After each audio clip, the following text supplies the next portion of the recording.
I'm happy to be here and so great to see some of my fellow MMIW task force members on here. It's nice to be with you all today. I think we have one other, and Representative Ruth Buffalo is on as well. So super honored to be able to moderate this panel. And again, my name is Nicole Matthews. I'm the executive director at the Minnesota Indian Women Sexual Assault Coalition, but I was also the vice chair of the Missing and Murdered Indigenous Women's Task Force in Minnesota. And so worked with many people from around the state of Minnesota to look at this issue, to address this issue, and I'm excited to talk with you all and share some of that information today. I would like to ask each of the panel members, just as an introduction, if you could introduce who you are and talk a little bit about your work on this issue. And I will just go in order on my screen. So Roger Smith, do you want to start? Oh, bonjour. Roger Smith, Indigenous cause, Makwa Indudem, Nagachuan Indunjaba. My name is Roger Smith Sr. I'm a District 3 representative for the Fond du Lac Band, and I come from the Bear clan. I tell you what, I was very honored to be able to participate on the governor's MMIW task force, not just because it was the governor's task force. It was because of who I got to sit on that with, in of all the amazing folks that sat on it, and from how we look at things, a very powerful equi, very powerful women that helped me too, and I can't say Chimigwich enough for what they've done in the work that they've done. I also have nearly 20 years of experience in law enforcement, establishing Fond du Lac Police Department from the ground up, and then moving on to the St. Louis County Sheriff's Department, and working in various divisions with them. So in a nutshell, that's who I am. Miigwech. Nicole MartinRogers. Bonjour, good morning. Thank you for having me here. I'm Nicole MartinRogers. I'm a White Earth Nation descendant and a lifelong resident of the Twin Cities. And I work for Wilder Research. I'm a research scientist there. And Wilder Research was contracted by the Department of Public Safety to do the research and support the task force, the MMIW task force. And I was the lead on that project. And so the role that I played is I supported the facilitation of the task force with Stephanie Autumn, who was the lead facilitator. And as I mentioned, we also conducted a lot of research for the task force, including doing literature review and key informant interviews with 32 people around Turtle Island or North America that are experts in the MMIW injustice or various aspects of it. We looked into state agency data from a number of different data sources and other nonprofits and organizations that track different aspects of the MMIW injustice. And we also heard public comment from survivors and families of victims who had experienced MMIW personally.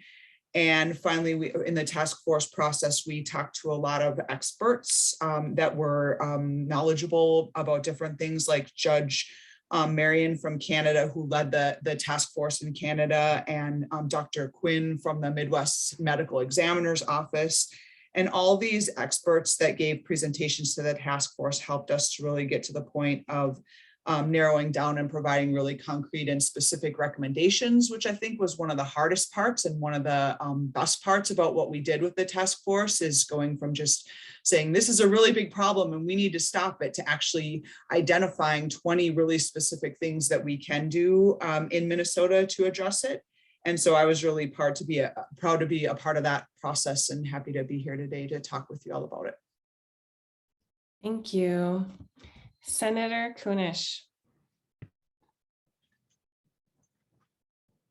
And paid to wash day, everybody. I'm Senator Mary Kunesh here in Minnesota. I'm the first woman of Native descent to serve in the Minnesota Senate, and I think that speaks a lot to the history of Minnesota.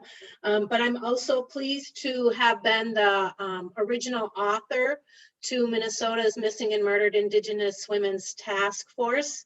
And I can tell you that, you know, the inspiration for it came from Canada's preliminary report. They did a national study, and I had heard a little bit about that study, and it was the same summer that there was a tragic tragedy in North Dakota with a young pregnant woman going missing. And those two things spurred me to come back to the Capitol in the middle of the summer during our recess and begin the work on creating this task force. And while, yes, the governor did sign off on this task force, I would say this task force is the people's task force. It's the women's task force, because when I was a brand new legislator, had never really done anything quite like this, wasn't sure where to begin. And I reached out to women and agencies like Nicole Matthews, and across the state, I just put out the word that I wanted to create this task force and I needed everybody's help. And so, so many people, dozens of women, I have to say it was women, came forward, and they really helped craft the bill. They let me know what they wanted in the bill, what they wanted done. They decided the outcome and the objectives of this task force. And then they also were the ones that helped decide who was going to serve on the task force. And so I always say that this bill is really coming from the hearts of the women of Minnesota. And fortunately, with all of that, it followed a good hearts, and we were able to pass it in actually kind of record time. And it's a very comprehensive bill. I don't think there's another one like it in the nation that's so encompassing. And fortunately, we passed the bill. We were able to create that task force, and in spite of COVID, as Nicole Matthews, MartinRogers was explaining, we were able to bring it to completion and create an excellent report. Again, I don't know that there's another one quite like it. And then begin immediately to work on the issues that and the recommendations and mandates were in that bill. And the very first one that we decided that we worked on was to create the permanent office of the Missing and Murdered Indigenous Relatives office. And just as the previous speaker said, it's not just our missing and murdered Indigenous women. It's our men, and it's our boys, and it's our two spirits. Right now, I have a list of missing persons or murdered persons that we haven't addressed quite yet here in Minnesota. There are 53 people listed on this list. The youngest one is 12 years old, and the oldest one is 81 years old. It dates back, the oldest case is to 1988, and there's a handful of current cases in 2022. These are unsolved missings and murders that we haven't been able to address yet. So one of the chores for the Missing and Murdered Indigenous Relatives Office, so that we can address all of the folks in our community, is to hopefully be able to work with the federal government and other agencies to look at some of these cold cases and hopefully bring some kind of closure to families. My family is from Standing Rock. My grandfather was born out there, and while I am not an enrolled member, my mother, my grandfather, and my ancestors, I feel like I carry the responsibility to work on this here in our Minnesota State Legislature. And just as our Lieutenant Governor said, it's a handful of women that are doing the work here at the Capitol. We have 2 Anishinaabe women, Representative Becker Finn and Representative Heather Keeler in the House, and we have me in the Senate. And then we have this wonderful plethora of supporters, such as Nicole and all of the tribes, the 11 tribes, and of course Ruth Buffalo, Representative Ruth Buffalo in North Dakota and Wisconsin. It's become it is a movement across the nation, but it's not exclusive to Minnesota, North Dakota, the United States, or even North America. This is a global pandemic, as I say, and I've had plenty of calls. I've even had visits from women in New Zealand who came over to talk to us about this. And our Latinx neighbors are dealing with the same thing. And recognizing the intersectionality of violence against others, especially women. Last year, we were able to also create the Missing and Murdered African American Women's Task Force here in Minnesota, exactly to do the exact same thing that we've done, bring attention to it, gather information and data, build coalitions and support. And so that task force is now in its, is doing its work. And I'm really fortunate to sit on that task force. I was very fortunate to be the chair, co-chair of our Missing and Murdered Indigenous Women's Task Force. And it's interesting to see the commonalities, but the uniqueness within the African American Task Force and our Native American Task Force. And it won't end there. So we've created this permanent office of the Missing and Murdered Indigenous Relatives here in Minnesota. It's the first one in the nation. And we have our new executive director, Juliet Rudy, who is herself a Native woman and has a lot of experience in policing and working with community. I'm very, very excited to have her join us in this endeavor. 2 pieces of legislation that I'm carrying this year, and I'm hoping that I'm pretty confident, knock on wood, I don't want to jinx myself, but knowing that the winds can change as far as funding within state government, I wanted to be sure that we would be able to fund that MMIR office, perhaps not relying on the legislature to fund it. So 2 things that I'm doing this year is I've created legislation to create a reward pool of funds so that we can continue the work and investigation especially, which is so expensive. And I was inspired by the city of Duluth here in Minnesota. They actually created a city reward pool to do that work. And the young woman who was working on it contacted me and said, how do we do this? And I'm like, I have no idea how to do it, but this is how it works. Somebody comes up with an idea and we roll with it. We find out how to make it work. So we'll create that reward pool that you and I can contribute to. Oftentimes when I'm sharing this information and doing presentations, people are asking me, what can we do? How can we help? Well, people can contribute to this reward pool or to the office to continue it to do the work. But then one day I was driving to work, and in Minnesota here, we have all those specialty license plates. You'll see them with loons and lady slippers and veterans issues and, oh gosh, all kinds of things. And I thought, wow, we should create a Missing and Murdered Indigenous Women's Task Force missing and murdered Indigenous relatives license plate. And it popped into my head to have a ribbon skirt on there and the red hand that represents the silence, of the women. And so I came into my office that morning, shared it with my assistant and an intern, and within 2 hours, we had the bill ready to go, dropped it, and within a week, we had a hearing.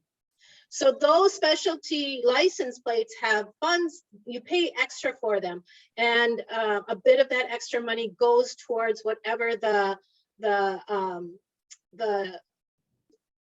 reason of the license plate is. So those dollars, those extra funds will go into the MMIR office to continue the work.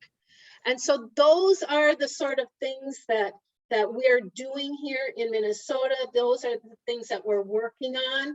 And I'm so glad that other speakers have brought up men as well, because we know they are victims. There are plenty of men on this list, and a number of them are Two-Spirit, our LGBTQ community. But I'm also working with the women's prison system here in Minnesota. And it's really been, again, a learning curve for me and a real eye opener, because American Indian or Alaska Native women in Minnesota make up 20% of the population of women who are housed in the Shakopee prison. And our Native American women, or our Native American population, you've heard this before, we're only 1.1% of Minnesota's total population, yet 20% of the population that are incarcerated of Native women is out of control. And we know from other studies that our Native women are disproportionately stopped, searched, and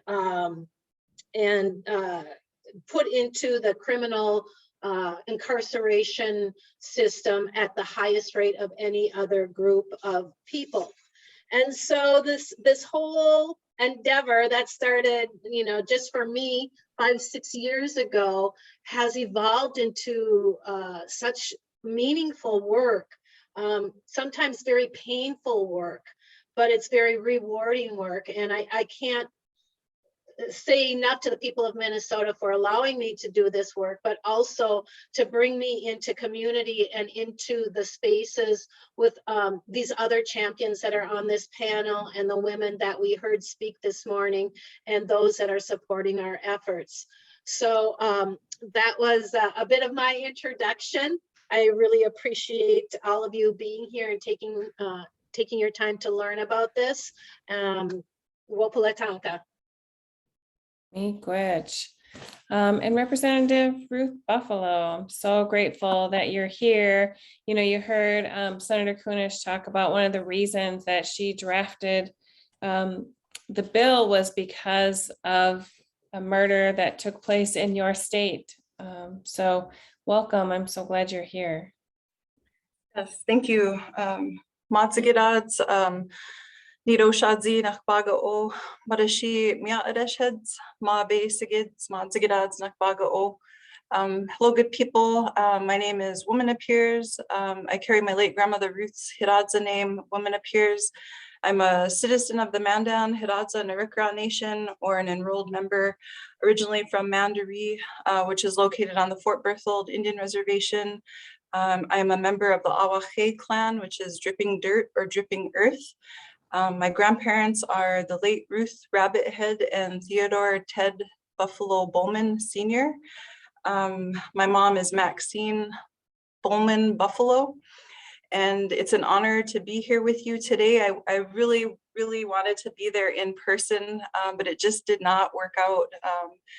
I am proudly representing District 27 here in Fargo, so I'm dialing in from what is the stolen lands of the Anishinaabe and Dakota people. I'm using stolen now because I was in Minneapolis a few days ago and heard this amazing land acknowledgement.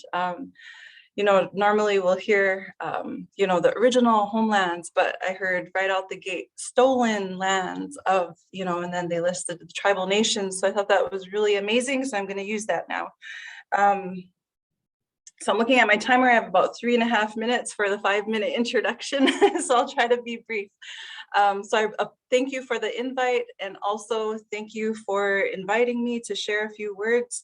Apologize greatly for not being there in person. As I mentioned, I'm proudly representing District 27, and there's a new recovery center opening today, and I was asked to attend the grand opening and to say a few words. So again, my apologies for not being there in person. The question, I believe, was how did we get involved in MMIW RP work? I got involved as a helper. I remember right before my start of graduate school in public health here at NDSU, there were people within the American Indian Public Health Resource Center where I was doing my graduate assistantship. They were helping coordinate community events.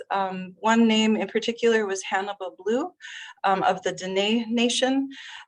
She was working alongside Lissa Yellowbird Chase, who is also MHA. And so they coordinated a great roster of community events in the Fargo-Moorhead area. And they also formed Sing Our Rivers Red, is my understanding, or it's called SOAR. And so as a graduate assistant, my role was a helper behind the scenes, helping Hannibal wherever we could, and to be present and show up. Like they had self-defense classes, what is it called? Open mic, but spoken word, poetry. And so a lot of amazing things, and this huge earring display that was birthed out of Fargo, the Fargo-Moorhead area, where they put a call out for everybody to donate a one-sided earring, because oftentimes, we tend to lose earrings, or we hang on to these earrings too, hoping that the other one will show up. So each single-sided earring was added to this huge display in honor of our missing relatives, our missing people. And so that display really took off. It now travels the country. And so in short, I got involved by being a helper. That was my role, and still continues to be my role. As mentioned earlier, we had a very tragic, horrific event that happened here in the Red River Valley.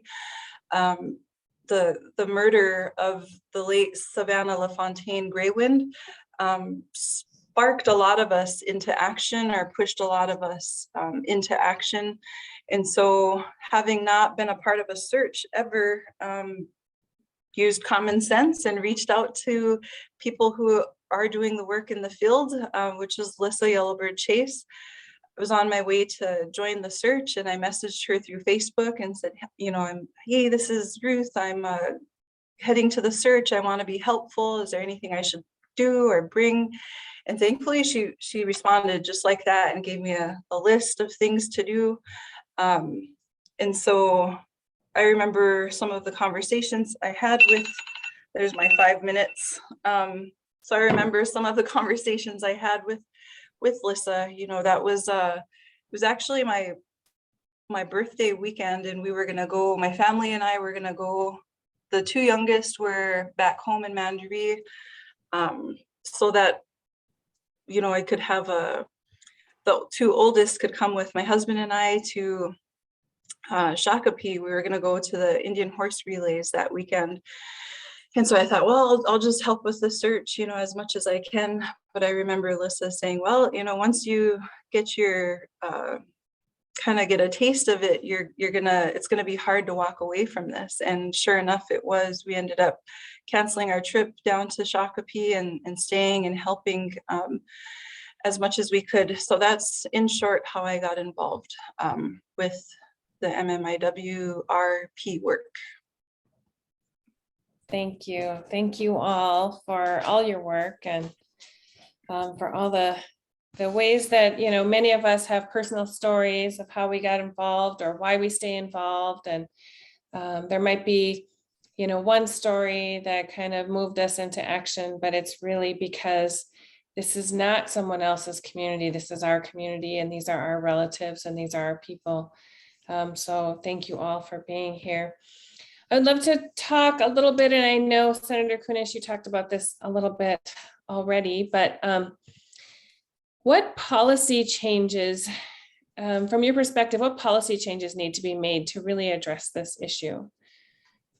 And I will open it up for whoever wants to start.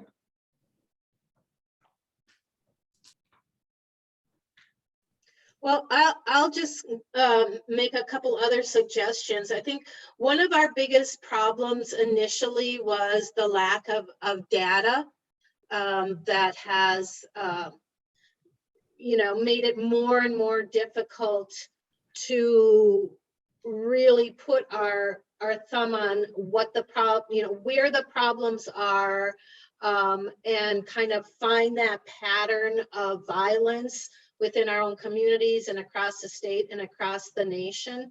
I know when I started looking up information back in 2017, it was so hard to find anything.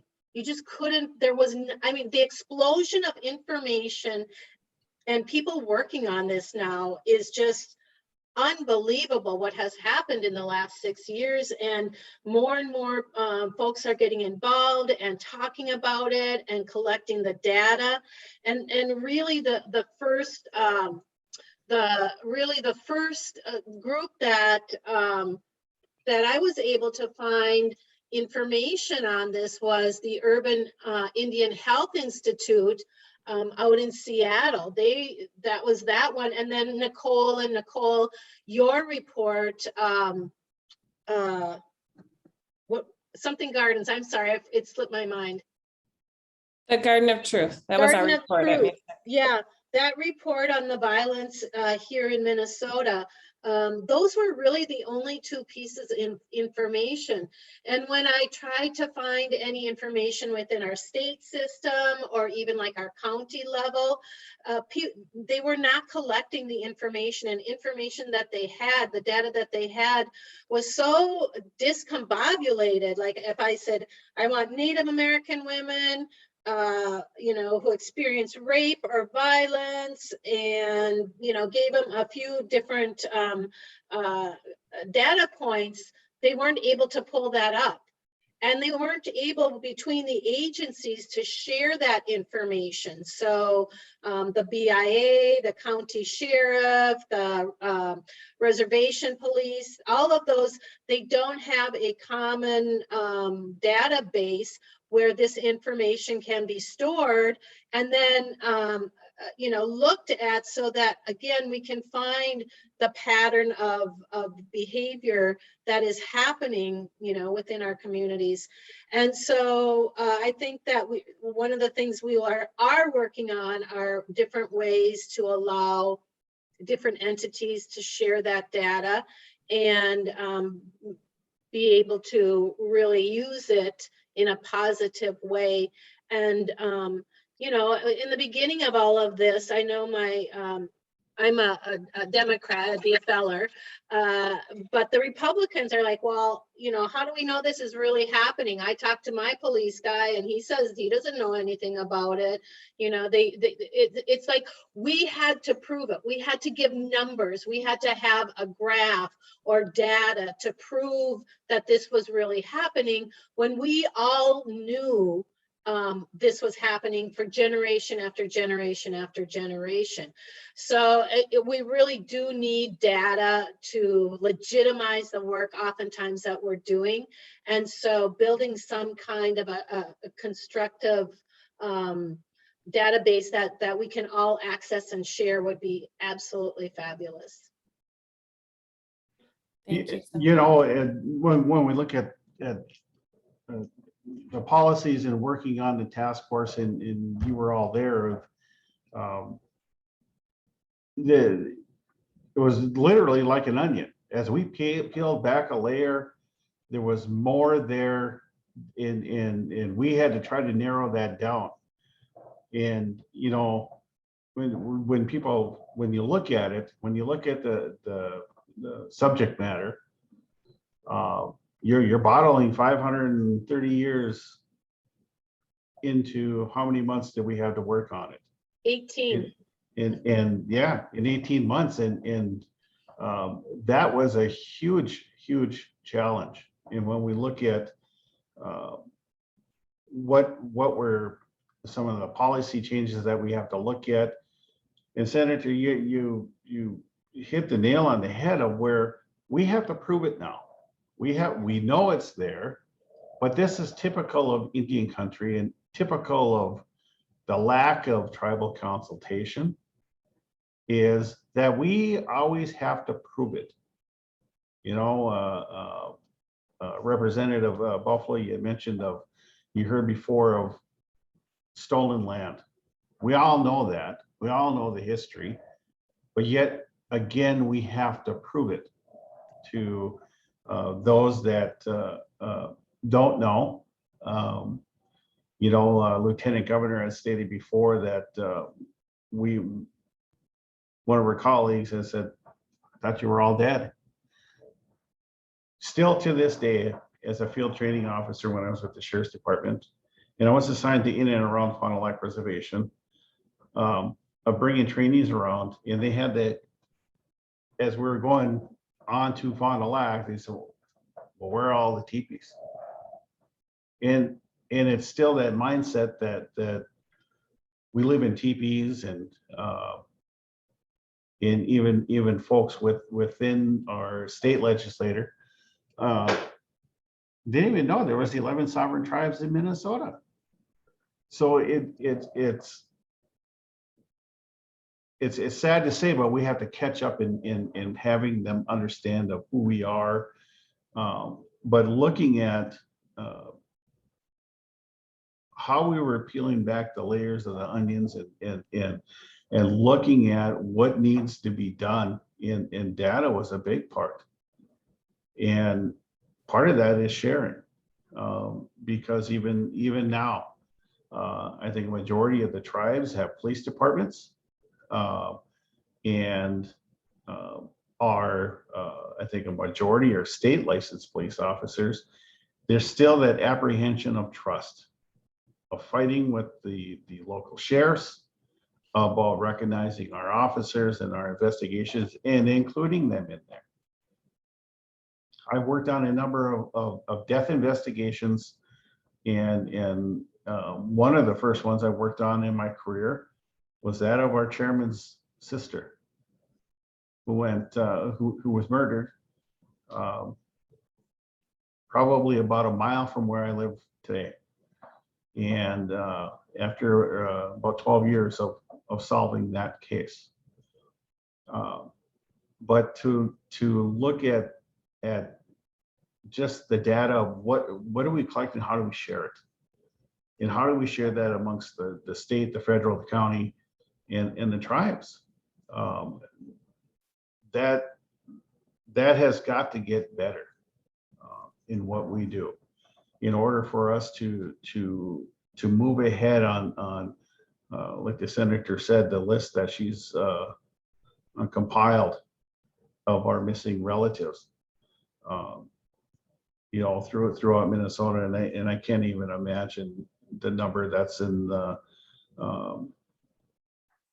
Representative Buffalo's home state, and I got family from out there in Newtown, and I just can't imagine the number in just the state of North Dakota alone.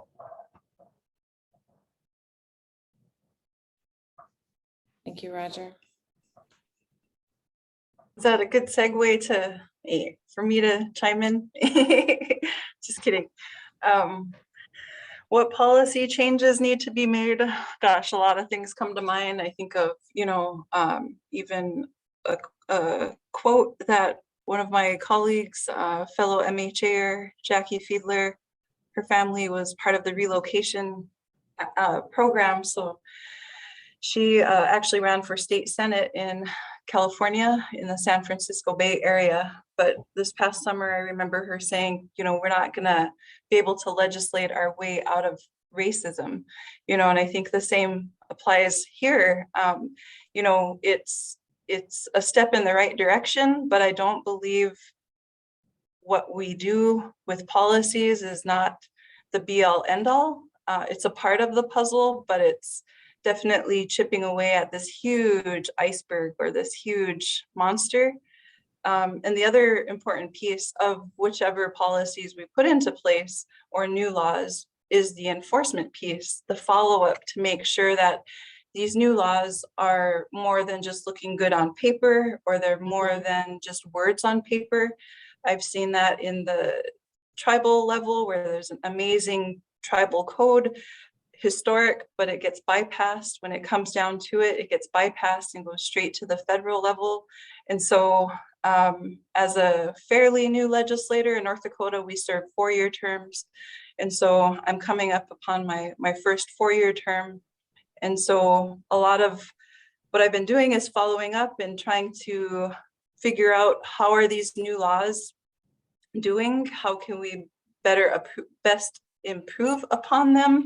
Are they being enforced? You know, data collection. So in 2019, I was sent to Bismarck with a list of bills from our local task force. This task force was birthed out of necessity after the horrific murder of the late Savannah LaFontaine Graywind. And so we met rain or shine last Wednesday, 4 p.m. at the Plains Art Museum. We first started within the structure of the Fargo Native American Commission, which was underneath the city of Fargo, but the community wanted the local task force to be a separate entity. So we did just that, moved it to be a separate entity and keep it grassroots. So I was given a list of 6 bills to take with me to Bismarck. So it was sort of a package bill. I think everybody remembers the DAPL package bills. Well, we actually had a MMIP package, but it focused on, we had the first bill, data collection. And then the second one was MMIP law enforcement training. And then 2 other bills focusing on human trafficking prevention and awareness training, one for hotels, one for schools, K through 12, all schools, private and public. And then resolution urging Congress to pass Savannah's Act. And then 2, 4, and then a comprehensive study looking at the intersection of MMIP cases and human trafficking cases. And that's not to say that's the sole reason why we have MMIP, but it was an angle that we could attack within our reach, because within the state of North Dakota, they have a human trafficking commission housed underneath the Attorney General's office. So that was the approach we took, was looking at existing structures, also looking at what other states were doing. We looked at the human trafficking prevention and awareness training. We looked at what Minnesota did with their safe harbor laws. And we first started out, you know, with penalties for hotels if they don't comply with the training, but that was too big of a jump for conservative North Dakota. So we had to dial it back a little and sort of give a carrot versus a stick approach, I'm told. And so learning a lot, you know, in this legislative role. So where it stands is raising awareness right now. So we don't have penalties for hotels if they do not comply with the training. Data collection, that was a huge piece. A lot of lawmakers who have been in there for 15 plus years were astonished that they didn't, that this was not already in place. That why doesn't North Dakota have a database to collect information on missing people, period. My intentions of that bill was to track Native people, tribal affiliation. But how it ended up, it did get passed with tribal affiliation, also giving each jurisdiction access to the state wide database through CJIS, Criminal Justice Information System. And at that time, it had a 49,000 one-time fiscal note, I believe, passed the House Appropriations House, and things typically are harder to get passed out of the House. It's a larger body. North Dakota, we have 47 legislative districts, 2 House seats, 1 Senate per legislative district. Senate side, so when this bill on data collection got to the Senate side, it did not pass the Senate Appropriations Committee, so it passed into law without funding in 2019. It went into effect August 1 of 2019. And following up, asking what's the progress, how are these new laws doing? Finally was given an answer last summer, right before we went into special appropriation committee meetings for the ARPA funds, the America Rescue Plan fund dollars. The Attorney General's office had introduced or had included $300,000 for the data collection database in the last legislative session, but it didn't pass. And so we were able to get it in on the appropriations hearings that were held last summer. So basically this database was not functioning, was not established. Even though it passed into law and it didn't have funding, it was not functioning. And so long story short, we were able to get the funding passed in the special session that was held in November for $300,000 to get the database established. So that's a step in the right direction. But the key thing is making sure we have the right people at the table. I was thinking, kind of joking in when you were saying, you know, what if we had a magic wand too, I think, you know, what are some policies? I think even eliminating the good old boys club. Some might argue the good old girls club too, but that's something I'm learning in that legislative space, that politics are very strong, and there's a lot of behind the scenes work that people, if they don't like you, they will work overtime. And some of it is even our own men who do this to us in the legislative space. So if we could also have a policy to get rid of the good old boys club, that would be amazing. Thank you. Nicole Martin-Rogers, I don't know if you have anything to add? Yeah, I might just really briefly sort of build on what all the others spoke about. In particular, Representative Smith was talking about the layers of the onion. And, you know, you talked about that at one of the very beginning task force meetings, and that really stuck with me a lot throughout the project. And I just wanted to kind of talk a little bit more about that in terms of, you know, we think a lot about the investigation, what happens after an Indigenous woman or Indigenous relative goes missing. How is that handled? And we know that there's not justice done in the investigative process, right? But that's already too late. That person has already gone missing, right? So what can we do on a higher up layer of the onion, or maybe further upstream is another way, a public health way of thinking about it, right, to address some of these things. So like human trafficking is another thing that Representative Buffalo talked about. And certainly we know that Indigenous people are very, very overrepresented among trafficking victims. They make up about 20% of trafficking victims in Minnesota, even though we're only about 1% of the state. And of course, that puts you at extreme risk of becoming MMIW if you're being trafficked already. And also, even if you don't become MMIW, we don't want people to be trafficked, period, because that's not, you know, exploitation is not a good place for our relatives to be at. And thinking about the systems that kind of where people have that direct pathway into being exploited or trafficked. We learned from the task force research that there were over 600 children, 600 American Indian children in a 5-year period that were in the care of the state through the foster care system that went missing. We don't know how many, but probably at least some or many of those children ended up in an exploitative situation or situation that put them at very high risk of becoming MMIW or having some other terrible things happen to them. Similarly, our criminal justice system is, as Senator Kunesh mentioned, has a huge overrepresentation of Native women. If a woman is coming out of prison and she doesn't have anywhere to go, and also we know our homeless people experiencing homelessness in Minnesota, another place where American Indians are very overrepresented. Women that are coming out of prison or women that don't have a stable house are extremely vulnerable to being exploited and becoming at risk of becoming MMIW. So all these things, you know, going back another layer, it's like poverty, historical trauma, the experiences of colonization, the way the media has sexually objectified Indigenous women and devalued Indigenous women by not even covering many of the cases that we all know from Facebook, right? That we're all part of these groups that we see, but you never are going to see it on the local news of all these relatives that have gone missing, even just in the past couple months, right?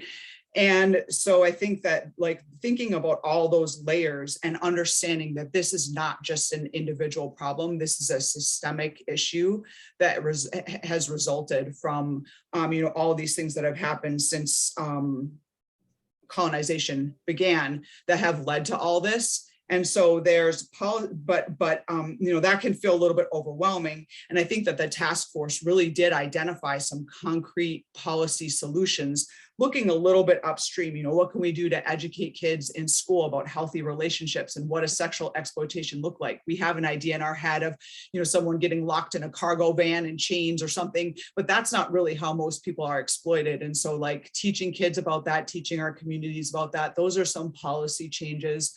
Representative Buffalo talked about the trafficking issue in hotels. Another issue that we talked about in the task force is related to extractive industries and the man camps that result from those, and what can we do to prevent companies from hiring known sex offenders and coming into Indian country and violating our communities in that way.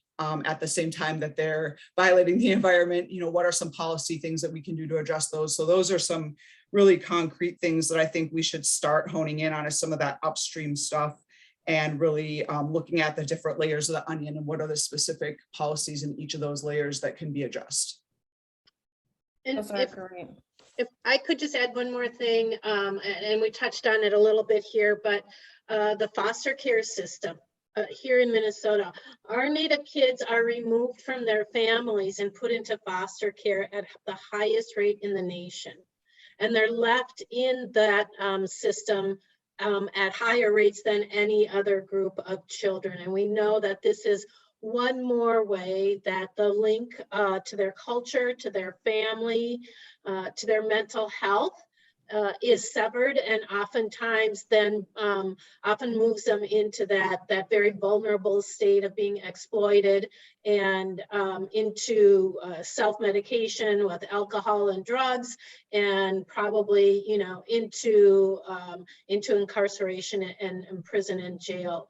And so here in Minnesota, I am working on legislation to sometimes there are funds left in ICWA, Indian Child Welfare, that goes to the different counties. The counties are supposed to be following these federal guidelines that outline how to kind of prevent all these kids from going into foster care.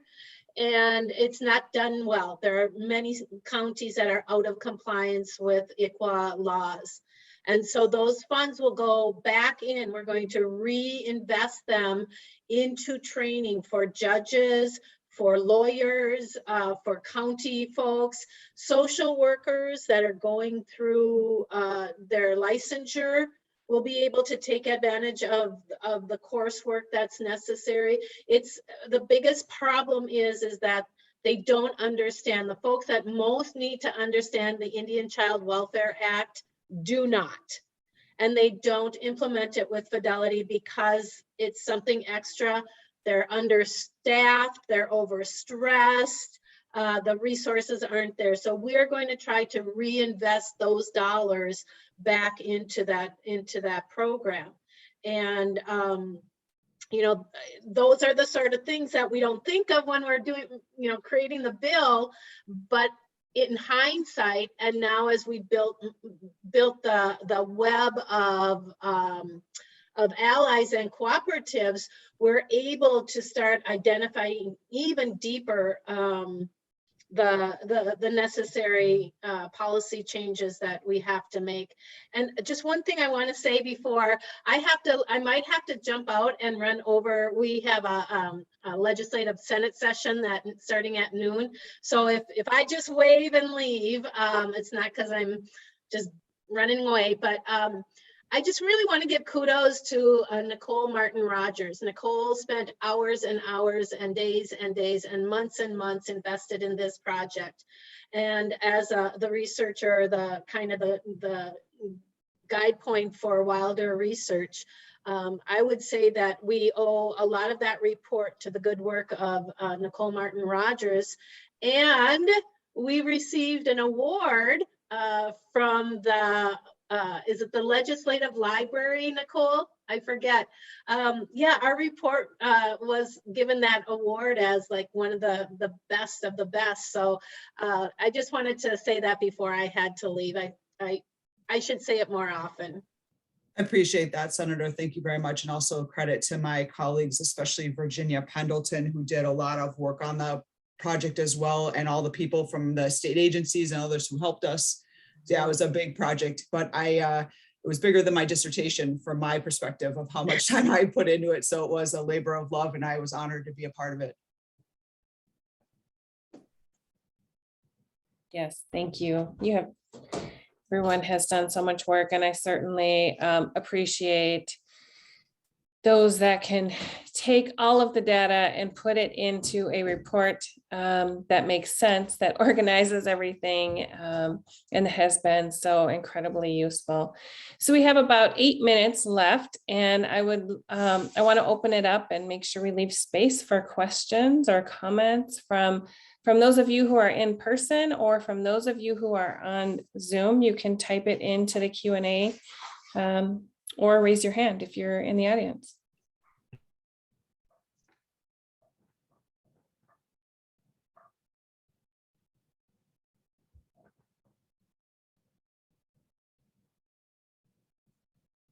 Everyone can hear the answers, but here a live question.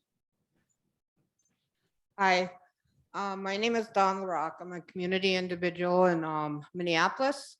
And I really liked what you had to share, Nicole Martin-Rogers, about the different areas that are targeted with sex trafficking. I also want to mention that we also have a high possibility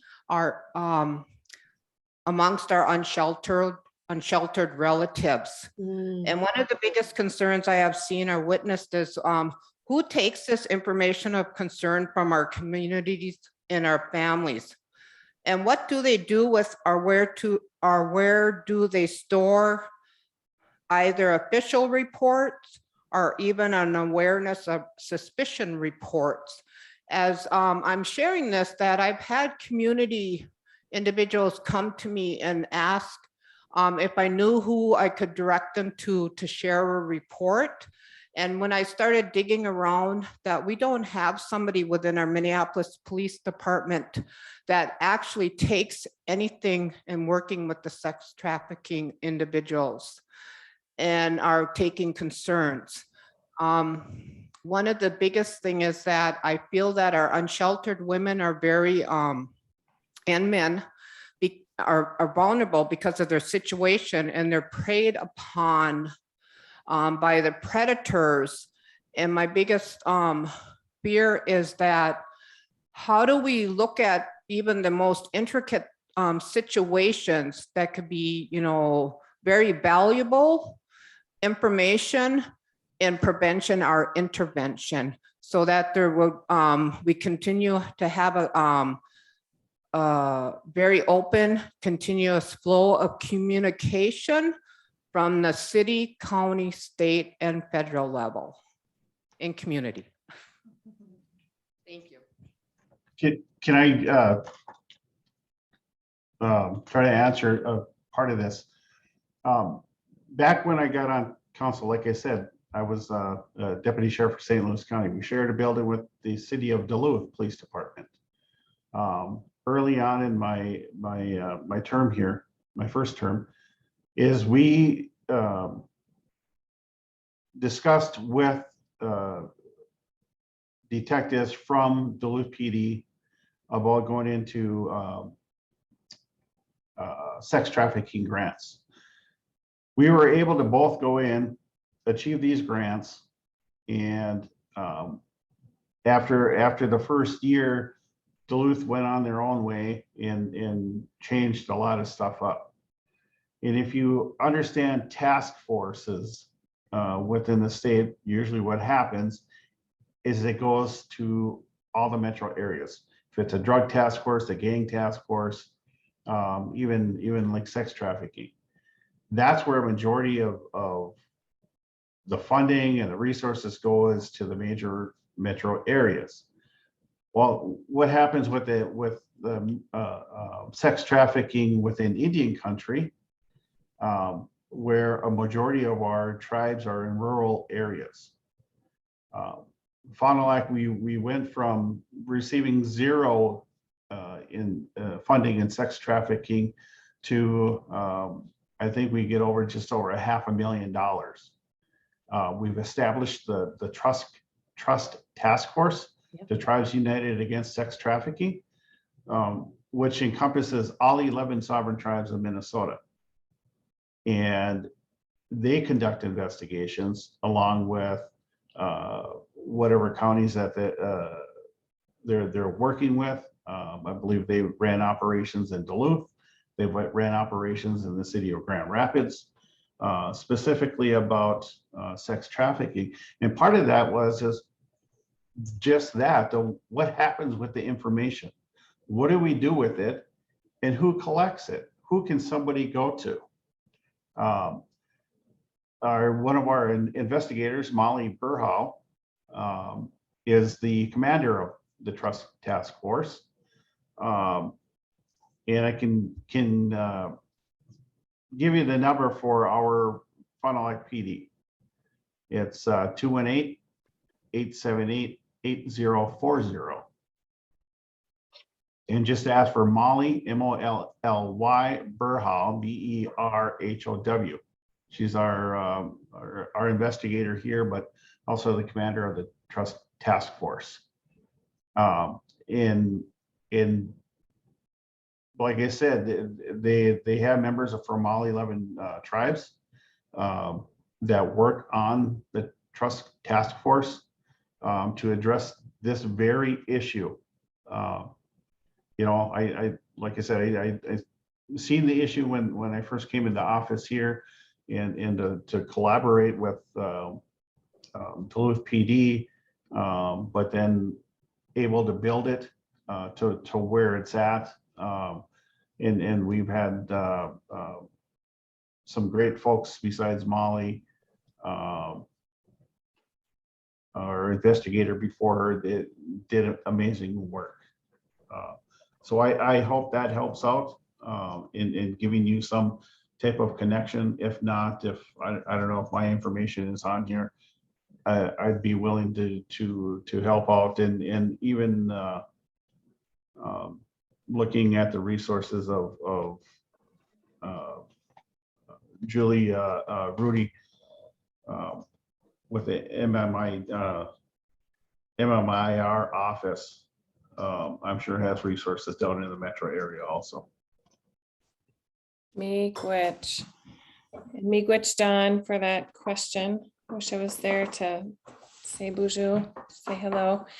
We are at time. I want to thank our panel members for being here today and for all of your work in your community, and for really your commitment to addressing this issue at all levels, and to continue to raise awareness. And to that end, I just want to say before we close out, we do have a missing and murdered Indigenous relatives awareness event next Thursday at Boom Island Park in Minneapolis. So come out and join us. For those of you in the metro area, we would love to see you. And as along with Duluth, MUSEC we've also created a survivor fund with the help of Heartberry and Dark Clouds, who did a fundraiser for us. And so also reach out if you or a family or in the community is in need of assistance. So Chi Miigwech to all the panel members, and thank you to everyone on Zoom and in person for your commitment and concern about this issue. Nicole, a quick question. Will the